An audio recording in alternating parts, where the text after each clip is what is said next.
sample of the urine, and the test of this in the lab, it will take just 20 minutes, 15 minutes, something like this. We will give the sample for the patient, and we will tell him we need urine sample from the mid of the urine, because we don't want to be contaminated with the skin, to get the pure urine.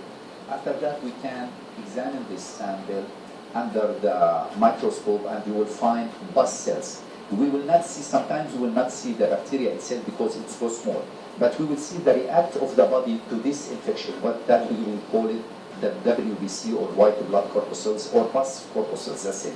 Usually in the normal urine examination, you will find 3 to 5, let's say, WBC. But if you have, let's say, infection, you will find more. And if you have upper infection, you will find that the WBC numerous to count. You cannot count it, so you know that you have serious infection. So something, little procedures like that, just for the urine sample, seen under the microscope, and you can determine how severe is it. Yes. Now, if we will consider that this patient is more prone to have, let's say, UTI if she is a pregnant woman or she is married, we will not investigate more than that. We will give her medication and we will give her some, let's say, advices. But if we find, let's say, urinary tract infection in child, we will investigate. We will find it with normal healthy man, we will investigate. This is something abnormal. At this case, we can request for, let's say, abdominal ultrasound to see the kidney.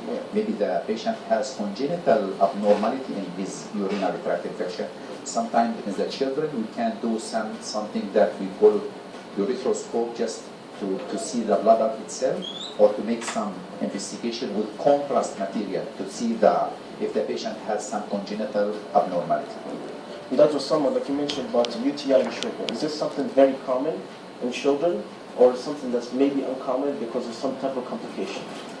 It's not common in the children, female or males. Okay. It's not common in males, but it's common in women, especially in single women, the same percentage like men. Okay. But in, let's say, married women, pregnant women, diabetes patient, or if the patient has, let's say, immunosuppression for any cause, he has something devastating for his body.